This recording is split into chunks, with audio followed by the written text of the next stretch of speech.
அனைத்துலக உயிரோடை தமிழ் ILC தமிழ் உயிரோடை தமிழில் அன்பர்களே, அரசியல் களம் தாயகத்திலிருந்து தாயக உடவியலாளர் இரா மைதரன் இணைகிறார். வணக்கம் இரா மைதரன். வணக்கம் தினண்ணா, அன்பர்களுக்கு முன்னேற வணக்கம். உங்களுக்கு வணக்கத்தை தெரிவித்துக் கொண்டு இன்றைய அரசியல் கள நிகழ்ச்சியில் நாங்கள் தொடர்ந்து ரணில் விக்ரமசிங்க அவர்களுடைய நிலைமைகளை பார்ப்போம். கைது செய்யப்பட்டு விடுவிக்கப்பட்டிருக்கின்ற நேரத்தில் வைத்தியசாலையிலிருந்து விடுவிக்கப்பட்டிருப்பதாக கூறப்படுகின்றது. இது தொடர்பான விடயங்களை எங்களுடைய உறவுகளோடு பகிர்ந்து கொள்வீர்களா?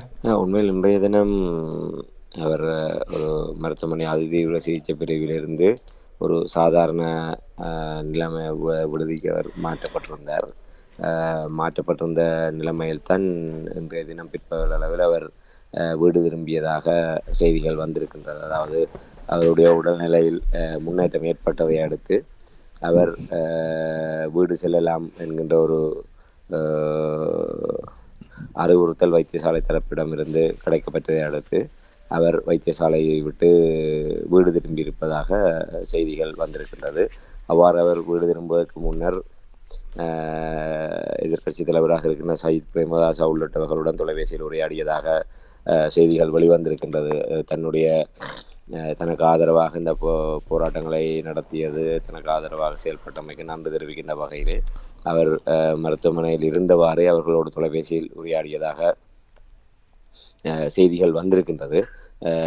ஆகவே இந்த நிலைமைகளை வைத்து பார்க்கின்ற போது அவர் ஒரு இயல்பான நிலைமையிலே இருக்கின்றார் என்பதை அறியக்கூடியதாக இருக்கின்றது. அதாவது அவர் தொலைபேசியிலே உரையாடி அவர்களுக்கு நன்றியை தெரிவித்ததோடு அவர் வீடு திரும்புகின்ற அளவுக்கு அவருடைய உடல்நிலையிலே ஒரு சடதியாக முன்னேற்றம் ஏற்பட்டிருப்பதை நாங்கள்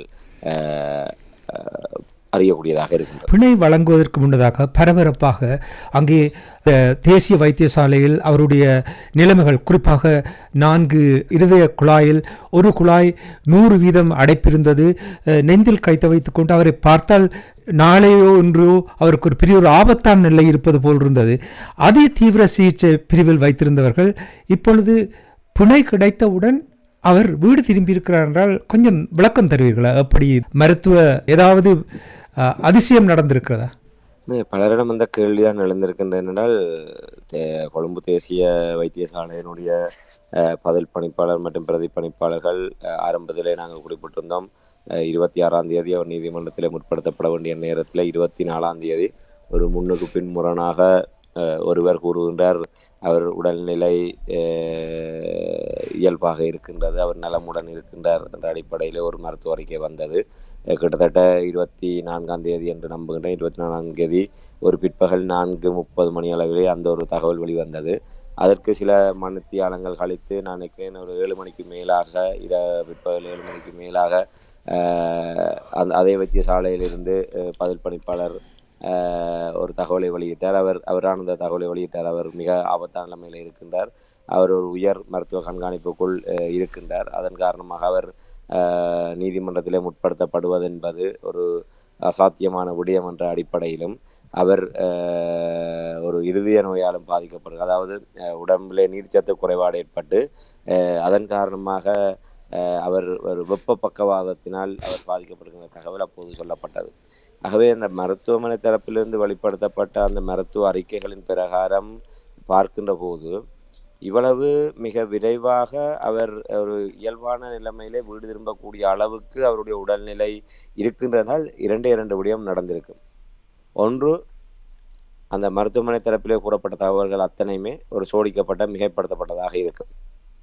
இல்லை, அந்த கொழும்பு தேசிய வைத்தியசாலை என்பது ஒரு அதி உயர் மருத்துவ திறன் மிக்கவர்களினால் கையாளப்பட்டு, அவ்வாறு ஜமனுடன், அதாவது எங்களுடைய சத்யவான் சாவித்திரி நாடகத்திலே ஜமதர்மனோடு சண்டை போட்டு தன்னுடைய கணவனை மீட்டதை போன்று, ஹரிச்சந்திரன் மயான காண்டத்திலே ஹரிச்சந்திரனை சந்திரமதி காப்பாற்றியதை போன்று, ஒருவேளை கொழும்பு தேசிய வைத்தியசாலை மருத்துவர்கள் ஜமதர்மனோடு இல்லை அவருடைய துணை பரிவாரங்களோடு இவர்கள் ஒரு போர் நடத்தி, மருத்துவ போர் நடத்தி அவர்களிடமிருந்து ரணில் விக்ரமசிங்க அவர்களை காப்பாற்றி இருக்க வேண்டும். இந்த 2ல் ஒன்றுதான் நடந்திருக்க வேண்டும். இந்த 2வது விடயம் நடந்திருக்குமாக இருந்தால், உலகத்திலே ஒரு அதிசிறந்த மருத்துவ வசதி கொண்ட ஒரு நாடாக இலங்கையும் கொழும்பு தேசிய வைத்தியசாலையும் முதன்மைப்படுத்தப்பட்டு உலகத்திலே எங்கு இவ்வாறான ஒரு உயிருக்கு போராடுகின்ற நிலைமை ஏற்பட்டாலும் அவர்களை இங்கே கொண்டு வந்து குணப்படுத்தி விடலாம் என்கின்ற அளவுக்கு ஒரு பிரச்சாரங்கள் முன்னெடுக்கப்பட வேண்டிய ஒரு தேவையும் இருக்கின்ற என்றால் ஒரு உயிரை காப்பாற்றுவது என்பது எவ்வளவு மிகப்பெரிய விடயம் இல்லை. முதலாவதாக கூறியதை போன்று ஒரு மிகப்படுத்தப்பட்ட ஒரு விடயம் அங்கே வைத்தியசாலை தரப்பில் அரங்கேற்றப்பட்டிருக்கின்றது என்று சொன்னால் அனுரகுமார திசாநாயக்க அரசாங்கத்தினுடைய ஊழல் ஒழிப்பு முதலிலே அந்த கொழும்பு தேசிய வைத்தியசாலையில் தான் ஆரம்பிக்க வேண்டும். என்றால் நீதிமன்றத்தை தவறாக வழிநடத்தக்கூடிய வகையிலே அந்த விடயம் நடைபெற்றிருக்கலாம். அவ்வாறு அந்த மருத்துவமனை தரப்பிலே உண்மைக்கு புறம்பாக அவ்வாறான நிலைமைகள் வெளிப்படுத்தப்பட்டிருக்குமாக இருந்தால் அதனுடைய ஒரே நோக்கம் நீதிமன்றத்தை தவறாக வழிநடத்துவது. நீதிமன்றத்தை தவறாக வழிநடத்தி அவருக்கு பிணை கிடைக்க செய்வது. இதுதான் அதனுடைய ஒரே நோக்கமாக இருக்கும். இல்லை என்றால் வேறு எதுவுமே இல்லை. ஆக இந்த 2 விடயங்களும் ஒரு ஒன்றுக்கு ஒன்று முரணான வகையிலான ஒரு குணாம்சங்களை கொண்ட காரணிகளாக இருக்கின்றது. அதை விட நீங்கள் கூறியதை போன்று ஒரு அதிசயம் சொல்வார்கள், அதாவது மெடிக்கல் மிராக்கிள் என்று சொல்வார்கள். உண்மையிலே ஒரு வைத்தியத்துறையினரால் வைத்தியர்களால் கைவிடப்பட்ட நிலைமையிலே இனி கடவுள் மனம் இறங்கினால்தான் அந்த நோயாளியை காப்பாற்ற முடியும் என்கின்ற அளவிலே வைத்தியர்கள், வைத்திய நிபுணர்கள், வைத்திய கருவிகள் அத்தனையுமே செயலிழந்து போய்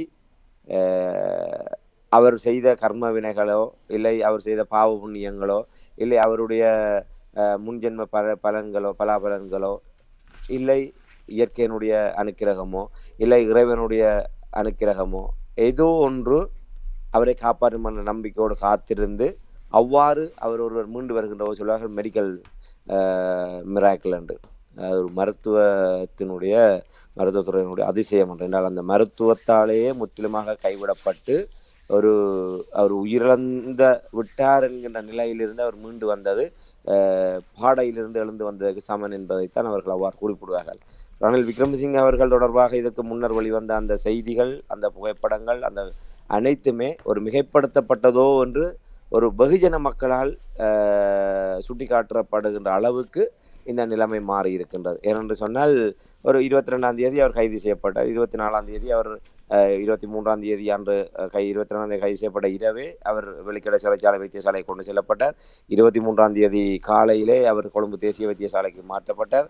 அதற்கு பின்னர் 24ஆம் தேதி அவர்கள் இந்த இவ்வாறான ஒரு அறிவிப்பை விடுகின்றார்கள். அவர் வெப்ப பக்கவாதத்தால் பாதிக்கப்பட்டிருக்கின்றார், சோடியம் குறைபாடு இருக்கின்றது, அவருடைய உடலிலே நீர்ச்சத்து குறைந்திருக்கின்றது, ஏற்கனவே நீரிழிவு நோய் மற்றும் உயர் குருதி அழுத்தத்தினால் பாதிக்கப்பட்டவர். ஆகவே இவ்வாறான நோய் நிலை காரணமாக அவர் ஒரு ஆபத்தான நிலையில் இருக்கின்றார் என்ற ஒரு விடயம் மருத்துவ ரீதியாக சுட்டிக்காட்டப்பட்டது.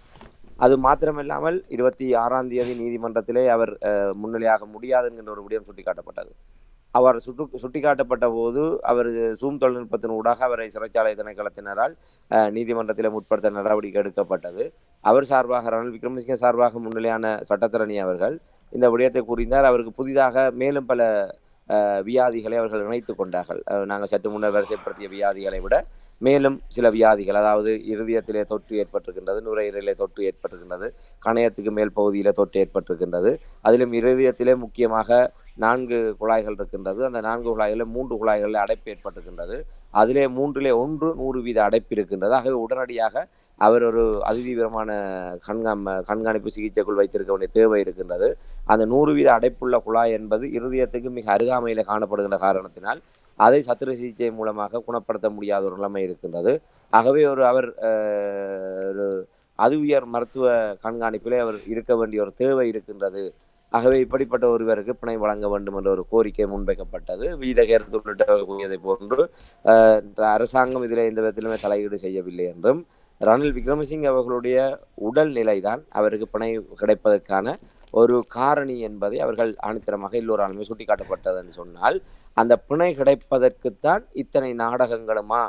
ஏற்கனவே நாங்கள் அன்றைய கூறியிருந்தோம், ரணில் விக்ரமசிங்க அவர்கள் அடுப்பிலிருந்து சட்டியிலிருந்து அடுப்புக்குள் விழுந்த நிலையாக ரணில் விக்ரமசிங்கனுடைய நிலைமை மாறி இருக்கின்றது.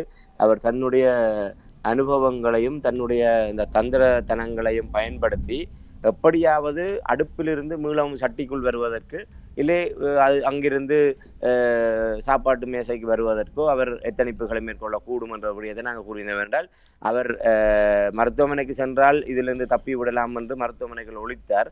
ஆனால் மருத்துவமனைக்கு சென்றதுக்கு பிற்பாடும் அவர் நீதிமன்றத்திலிருந்து தப்ப முடியாது என்கின்ற நிலைமையிலே அங்கிருந்தும் சில சித்து விளையாட்டுகளை மேற்கொள்ளக்கூடும் என்று பரவலாக ஊகிக்கப்பட்டது. அந்த வகையில் தான் இப்போது அதை நிரூபிக்கின்ற வகையில் உண்மையிலே இப்போ நாங்கள் இதுவரை வரிசைப்படுத்திய ஒரு நோயாளி இவ்வளவு மிக விரைவாக எழுந்து நடக்கின்றார் என்றால் உண்மையிலே மெடிக்கல் மிராக்கிள் தான். அது இலங்கை சர்வதேச மட்டத்தில் இலங்கையுடைய மருத்துவத்துறையை ஒரு உச்சாணி கொம்பிலே கொண்டு நிறுத்துகின்ற விடயமாக கூட இது அமைந்தாலும் ஆச்சரியப்படுவதற்கில்லை. ராமேந்திரன், ரணில் விக்ரமசிங்காவுக்கு பிணை கொடுத்ததுதான் குணமடைய காரணம் என்று சமூக வலைத்தளங்களில் பரவலாக இது பேசப்படுகின்றது. இதை நீங்கள் எப்படி பார்க்கிறீர்கள்? இன்று ஒரு சமூக வலைத்தளங்கள் வருகின்ற கருத்துகள் உண்மையிலே எல்லோருமே நடக்கின்ற விடயங்களை மிக உன்னிப்பாக அவதானித்துக் கொண்டிருக்கின்றார்கள். சில வருடங்களுக்கு முன்னர் இந்த சமூக வலைத்தளங்களுடைய பாய்ச்சல் வருவதற்கு முன்னர் ஒரு செய்திகளை அறிவதென்று சொன்னால் தொலைக்காட்சியிலே, பத்திரிகை, இல்லை இணையதளங்கள் என்கிற அளவிலே அந்த இணையதளங்கள் கூட எல்லோராலும் ஒரு பரிச்சயமாக பயன்படுத்தப்படுகின்ற நிலைமை இருக்கவில்லை. வானொலி, தொலைக்காட்சி, பத்திரிகை, அதாவது மெயின் ஸ்ட்ரீம் மீடியா என்று சொல்லப்படுகின்ற அந்த பிரதான அச்சு, காணொளி, ஒளி ஊடகங்கள்லாம் பிரதானமாக இந்த விடயங்களை கொண்டு செல்வது. அது மனத்தியாலத்துக்கு ஒரு தடவை இல்லை ஒரு நாளைக்கு 2-3 தடவையோ பிரதான செய்திகளின் ஊடாக அந்த விடயங்களை கொண்டு வருகின்ற ஒரு நிலைமை இருந்தது. அப்படியான ஒரு நிலைமையிலே தான் இப்படியான விடயங்கள் நடைபெறுகின்ற போதெல்லாம் அவருடைய அடுத்த புதுப்பிக்கப்பட்ட தகவல்கள் மக்களுக்கிடையே சென்று சேர்வது என்பது மிக காலதாமதமாகும். அதற்குள்ளாகவே அந்த முதல் தகவலை வைத்துக்கொண்டே மக்கள் பாரிய ஒரு உணர்வு ரீதியான போராட்டத்துக்குள் அவர்கள் தள்ளப்படுகின்ற நிலைமை இருந்தது. ஆனால் இன்று ஒரு விரல் நுனியிலே சமூக வலைத்தளத்தை இன்று ஒரு படித்த இளைஞர் யுவதிகளோ இல்லை ஒரு சாதாரணமாக ஒரு அடுப்பங்கரையில் இருக்கின்ற எங்களுடைய அம்மாமாரோ இன்று அவ்வாறு ஒரு விரல் நுனியிலே ஒரு தொலைபேசியை கையாண்டு அதன் மூலமாக உலகத்திலே நடக்கின்ற நடப்புகளை தெரிந்து கொள்ளக்கூடிய அளவுக்கு நிலைமை மாறி இருக்கின்றது. ஆகவே ஒரு சமூக வலைத்தளங்களினுடைய ஆக்கிரமிப்பும் இந்த விடயங்களை பல கோணங்களிலே பலர் உடனுக்குடன் வெளிப்படுத்தி வருகின்றார்கள். ஆகவே அந்த விடயங்கள் மக்கள் மத்தியிலே மிக எளிதாக போய் சென்றிருக்கின்ற நேரத்தில் ஒரு நீண்ட காலம் செல்கின்ற போது மறதி அடிப்படையிலே அந்த விடயங்களை ஒரு கோர்வையாக பார்த்து கிரகிப்பதற்கு வாய்ப்புகள் இல்லாமல் இருக்கலாம். ஆனால் ஒரு மிக உடனுக்குடனே இந்த விடயங்கள் எல்லாம் வருகின்ற போது மக்களிடையே அந்த கேள்விதான் எழுகின்றது. என்றால் அந்த புகைப்படம் ஒன்று வந்திருக்கின்றது. கொழும்பு தேசிய வைத்தியசாலையிலிருந்து அவர் வீட்டுக்கு செல்கின்ற போது அவர் மிக திடகாத்திரமாக எழுந்து நின்று அந்த அங்கே ஒரு மருத்துவ தாதி ஒருவரோடு அவர் நிற்கின்ற காட்சி ஒன்று அதிலே அந்த புகைப்படம் ஒன்று வெளிவந்திருக்கின்றது. அந்த புகைப்படத்தை பார்க்கின்ற போது முகத்திலே லேசான வாட்டம் தெரிகின்றது. அதுக்கு பல காரணங்கள் இருக்கலாம். அவருடைய ஓய்வினாக அவர் நினைத்தே பார்த்திருக்க மாட்டேன் தான் கைது செய்யப்படுவேன், சிறைச்சாலைக்கு செல்வேன் என்று ஒரு மிகப்பெரிய ஒரு போராட்டங்களுக்கு மத்தியிலே அவர் கடும் பிரயத்தனத்தை மேற்கொண்டு இவ்வாறான நிலைமைக்கு வந்திருக்கின்றார். ஆகவே அந்த மனப்போராட்டமும் அவருக்கு ஏற்கனவே இருக்கின்ற அந்த உயர் குருதி அழுத்தம், நீரிழிவு நோய், அதன் காரணமாக ஏற்பட்ட பக்க விளைவுகள், அது கூட அவருக்கு ஒரு வேளை அந்த சோர்வுக்கு காரணமாக இருக்கலாம். ஆனால் அதை விட அவர் அந்த எழுந்து நிற்கின்ற நிலை, யாருடைய ஒரு உதவியும் இல்லாமல் அவர் எழுந்து நிற்கின்றார் என்றால் உண்மையில ஒரு 5 நாட்களுக்குள்ளாக இவ்வளவு ஒரு ஆபத்தான கட்டத்தில் இருந்த ஒருவர் அநாயாசமாக எழுந்து நின்று அவர் வீட்டுக்கு செல்லக்கூடிய ஒரு நிலைமை ஏற்பட்டிருக்கின்றது என்று சொன்னால் மக்கள் மத்தியிலே எழுந்திருக்கின்ற அந்த கேள்வி ஒரு நியாயமானதுதான். இந்த பிணைக்காகத்தான் இந்த நாடகம் அரங்கேற்றப்பட்டிருக்கின்றதா என்கின்ற ஒரு கேள்வி மக்கள் மத்தியில், அதாவது மருத்துவமனையிலே வழங்கிய சிகிச்சையை விட அவர்களுடைய அபார நடிப்பின் மூலமாக கிடைத்த பிணை ரணில் விக்ரமசிங்கவை இந்த நிலைமைக்கு மாற்றி இருக்கின்றது என்பதாக மக்களுடைய சமூக வலைத்தளங்களிலே அதுதான் ஆக்கிரமித்திருக்கின்றது. அது நிச்சயமாக அந்த மக்களுடைய அந்த கணிப்பை நாங்கள் தவறு கூறிவிட முடியாது. அதற்கேற்றவாறு இவர்கள் அந்த விடயங்களை இவர்களால் அதற்கான அடித்தளத்தை விட்டிருக்கின்றார்கள். அதைவிட இப்போது கூட மருத்துவ தரப்பிலிருந்து சொல்லப்பட்ட விடயம் ரணில் விக்ரமசிங்கனுடைய உடல்நிலை என்பது தொடர்ந்தும் ஒரு மருத்துவ கண்காணிப்புக்குள் இறுக்கமாக வைத்திருக்க வேண்டிய ஒரு விடயம் என்றும் அவர் தொடர்ச்சியாக மருத்துவ கண்காணிப்போடு தன்னை தொடர்புபடுத்த வேண்டும் என்றும் குடும்ப மருத்துவரோடு, அவருடைய ஃபேமிலி டாக்டர்னு சொல்லப்படுகிற குடும்ப மருத்துவரோடு தொடர்ந்தும் அவர் கண்காணிக்கப்பட வேண்டும். அது மாத்திரமல்லாமல் இந்த மருத்துவ கண்காணிப்பு பொறிமுறையிலும் அவர் தொடர்ந்து இணைந்திருக்க வேண்டும் என்பதாக அறிவுறுத்தப்பட்டிருப்பதாக தான் சொல்லப்படுகின்றது. இப்போ இவையெல்லாம் ஏற்கனவே முன்னோக்கு கூறிய விடயங்கள் எல்லாம் அவருடைய உண்மைத்தன்மைகள் இப்போது கேள்விக்குள்ளாக்கப்படுகின்ற போது இந்த விடயம் கூட ஒரு சம்பிரதாயபூர்வமானதாகத்தான் இருக்கும். அது வீட்டுக்கு சென்று ஓய்வெடுக்கலாம் என்று சொன்னால் ஏன் அவர் சிறையில் இருந்திருக்க முடியாது என்று அவர் ஒரு மிகப்பெரிய ஒரு குற்றச்சாட்டின் அடிப்படையில் அவர் கைது செய்யப்பட்டிருக்கின்றார். ஒரு மக்களுடைய வரிப்பணத்தை அவர் கொள்ளையடித்திருக்கின்றார். தனிப்பட்ட தன்னுடைய சொந்த தேவைக்காக அவர் பயன்படுத்தி அதை முறைகேடாக பயன்படுத்தி இருக்கின்றார். ஆகவே இது ஒரு பாரதூரமான விடயம். ஆகவே அந்த விடயத்தை அவர்கள் முதன்மைப்படுத்தி ஒரு நீதிமன்றத்தில் முற்படுத்தப்பட்ட போது அவர் இன்று அவர் ஒரு சுவதேகியாக வீட்டிலே செல்கின்றார். மிக 26ஆம் தேதி அவர் பிணையிலே விடுவிப்பதாக கூறப்பட்டது. இன்றைய தினம் 29ஆம் தேதி. நடுவிலே ஒரு 2 நாட்கள், ஒரு 48 மணத்தியாலங்கள். அந்த 48 மணத்தியாலம் கூட நாங்கள் சொல்ல முடியாது என்றால் 26ஆம் தேதி பிற்பகல் அளவில் தான் அவருக்கு பிணை வழங்கப்பட்டதாக கூறப்பட்டது. நடுவில் 27 28ஆம் தேதி ஒரு 48 மணத்தியாலங்கள் ஒரு நடுவிலே என்ன அதிசயம் நடந்ததோ தெரியவில்லை. ரணில் விக்ரமசிங்கே அவர்கள் மிக உற்சாகமாக அவர் வீடு திரும்பி இருக்கின்றார். ஆகவே இவை அனைத்துமே மக்கள் என்றால் நீதிமன்றத்துக்கு ஒரு வரையறை இருக்கின்றது. நீதிமன்றத்தின் முன்னாலே நாங்கள் முன்னர் குறிப்பிட்டதை போன்று அந்த வழக்கை அந்த விடயங்களை முன்கொண்டு செல்பவர்களுடைய வாதத்திறமையினாலும் அவர்கள் முன்வைக்கின்ற ஆவண ரீதியான சட்டத்துக்குட்பட்ட விடயங்களையும் வைத்து கொண்டுதான் நீதிமன்றம் ஒரு முடிவெடுக்க முடியும். இல்லை நீதிமன்றம் தானாக ஊகித்து தானாக புலன் விசாரணை செய்து எந்த விடயங்களையுமே நீதிமன்றத்தினால் நடைமுறைப்படுத்திவிட முடியாது. ஆகவே வழக்கு தொடுநர் தரப்பிலே எவ்வாறான வலுவான வாதங்கள் முன்வைக்கப்படுகின்றது, வலுவான சாட்சியங்கள் முன்வைக்கப்படுகின்றதோ அதன் அடிப்படையில் தான் நீதிமன்றம் நடக்க முடியும். ஆகவே நீதிமன்றத்தில் முன்வைக்கப்பட்ட வாதங்கள் வாத பிரதிவாதங்களை அடிப்படையாக கொண்டு அவருக்கான விளக்கமறியலை முதல் வைத்தது. பின்னர் விளக்கமறியலில் இருந்து அவரை விடுவித்து பிணையிலே விடுவித்திருந்தது. ஆகவே நீதிமன்றம் இந்த விடயத்திலே தன்னுடைய கடமையை செய்திருக்கின்றது இவர்களுடைய அணுகுமுறையின் நிமித்தமாக. ஆனால் அதுக்கு வெளியாகத்தான் அத்தனை சில்மிசங்களும் இல்லை அத்தனை ஒரு தயார்படுத்தல்களில் நடைபெற்றிருக்கின்றது. ஆகவே இந்த விடயங்கள் ஒரு மக்களால் மிக எளிதாக உணரக்கூடிய வகையிலே இந்த விடயங்கள் எல்லாம் அந்த ஒரு திரைப்படத்திலே வடிவேல் உருவங்களை மாற்றினாலும் மண்டையில் இருக்கிற கொண்டையை மறைக்காமல் அந்த உருவங்களை மாற்றியதை போன்று ஒரு பாமர மக்களினால் எளிதாக உணரக்கூடிய வகையிலே இப்படியான நாடகங்கள் அரங்கேற்றப்பட்டிருக்கின்றதா என்கின்ற ஒரு ஐயப்பாட்டை தான் இதன் மூலமாக நாங்கள் எழுப்ப வேண்டி இருக்கின்றது. ரணில் விக்ரமசிங்க அவருக்கு பிணை கிடைத்திருக்கின்றது, வைத்தியசாலையிலிருந்து வீடு சென்று விட்டார் என்று நீங்கள் கூறுகின்ற இந்த நேரத்தில் இன்று 4 பிரமுகர்கள் கைது செய்யப்பட்டு விளக்கமறியலில் வைத்திருக்கப்பட்டதாக கூறப்படுகிறது. யார் யார் கைது செய்யப்பட்டார்கள், என்ன குற்றச்சாட்டு முன்வைக்கப்பட்டது என்று கூற முடியுமா? உண்மைதான். இந்த 4 பேரிலே மிக பிரதானமாக முன்னாள் சுகாதார அமைச்சரும் ஐக்கிய தேசிய கட்சியில குறிப்பாக ரணில் விக்ரமசிங்க தரப்பினுடைய ஒரு பிரதான நம்பிக்கைக்குரியவராகவும் இந்த ரஜித சேனாரட்ன அவர்கள் தான் இப்போது தலைமறைவாக இருந்தார். அண்மை காலங்களாக ஊடகங்களிலே மிக முக்கிய ஒரு பேசுபொருளாக இருந்தது தான் அந்த ரஜித சேனாரட்னவுடைய தலைமறைவு. அவர் உங்களுக்கு தெரியும், அவர் அந்த பிரஹீத் அக்னியோகுல உள்ளிட்டவர்களுடைய விவகாரங்கள் அவர் சர்ச்சைக்குரிய கருத்துக்களை கூறியிருந்தார். அவ்வாறு காணாமலாக்கப்பட்டவர்கள், வெள்ளைவானிலே கடத்தப்பட்டவர்கள், முதலைக்கிரியாக்கப்பட்ட விடயங்கள், இப்படி பல விடயங்களை எல்லாம் அவர் கூறியிருந்தார். இந்த வெள்ளைவான் கடத்தல் தொடர்பாக எல்லாம் அவர் ஒரு பரபரப்பான குற்றச்சாட்டுகளை கடந்த காலத்திலே கூறிய ஒருவர். அவர் ஒரு சுகாதாரத்துறை அமைச்சராக இருந்தவர். அவர் ஒரு ஊழல் குற்றச்சாட்டின் அடிப்படையில் தான் அவரும் ஒரு தேடப்பட்ட நிலைமையிலே அவர் தலைமறைவாக இருந்து கொண்டு தனக்கான பிணை வழங்குமாறு கோரி நீதிமன்றத்தை நாடியிருந்தார். அந்த புனை மனுக்கள் எல்லாம் நிராகரிக்கப்பட்ட நிலைமையில் தான், அதாவது அவருடைய முன்பிணைக்கான கோரிக்கை நிராகரிக்கப்பட்டதை அடுத்து இன்றைய தினம் ஒரு நீதிமன்றத்திலே சரணடைந்திருக்கின்றார். உடனடியாகவே அவர் கைது செய்யப்பட்டு அவர் விளக்கமறியலை வைப்பதற்கு உத்தரவிடப்பட்டிருக்கின்றது. அது ஒரு பிரதானமாக ஒரு நீண்ட காலமாகவே ஒரு தலைமறைவாக இருந்த ஒருவர் ரஜித சேனாரட்ன அவர்கள் கைது செய்யப்பட்டு இன்று விளக்கமறியலை வைக்கப்பட்டிருக்கின்றார். அதே போன்று அத்ரோலிய ரத்ன தேரர் முன்னாள் நாடாளுமன்ற உறுப்பினரான நினைக்கிறேன் ஹெல உரிமைய கட்சியினுடைய ஒரு தலைவராகவும் நாடாளுமன்ற உறுப்பினராகவும் இருந்தவர் அத்ரோலிய ரத்ன தேரர். அவரும் தலைமறைவாக இருந்தவர். அவரும் இப்போது இன்றைய தினம் போலீசார் ஊடாக அவர் சரணடைந்து அடுத்து அவரும் கைது செய்யப்பட்டு அவரும் விளக்கமறியலை வைக்கப்பட்டிருக்கின்றார்.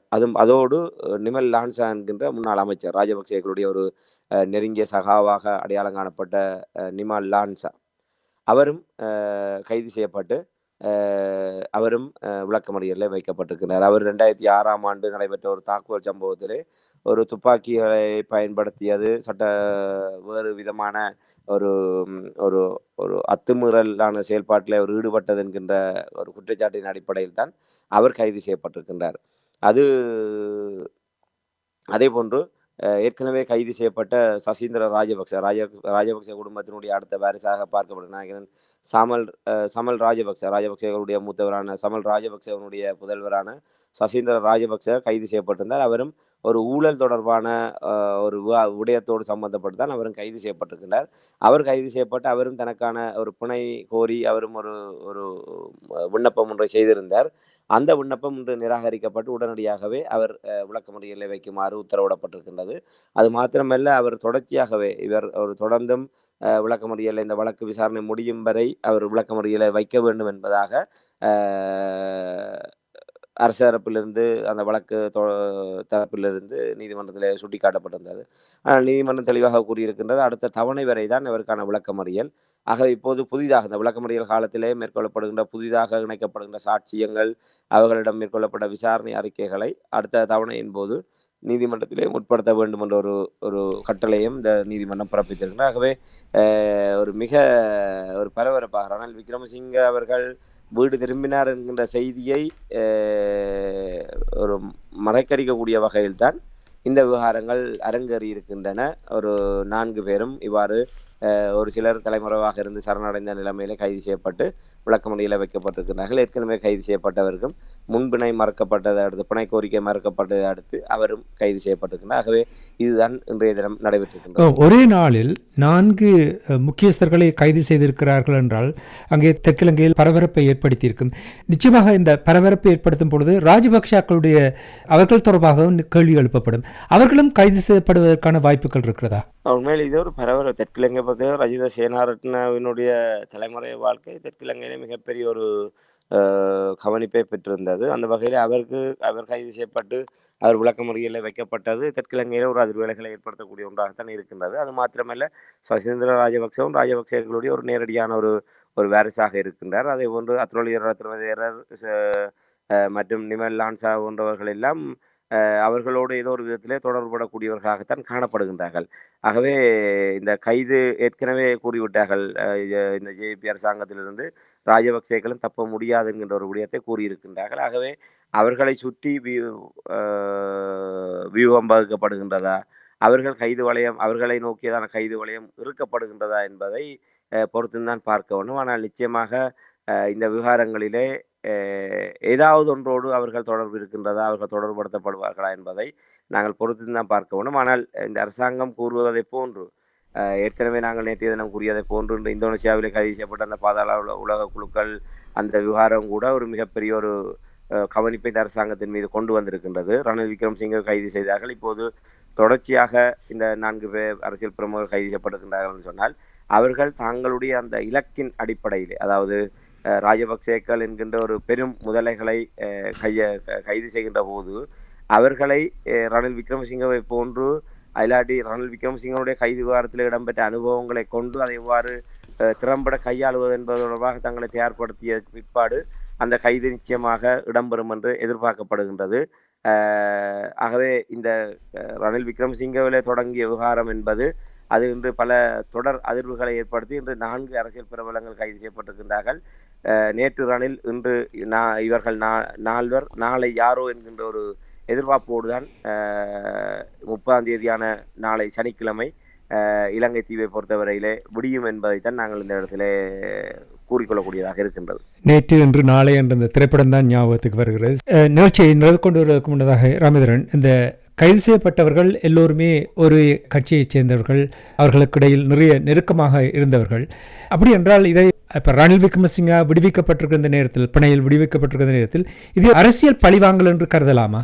உண்மையிலே ஒரு அரசியல் தரப்பினர் தங்களை நியாயப்படுத்துவதற்காக முன்வைக்கின்ற ஒரு கவசமாகத்தான் இந்த அரசியல் பழிவாங்கல் என்ற சொல்லாடலை நாங்கள் பார்க்க முடியும்.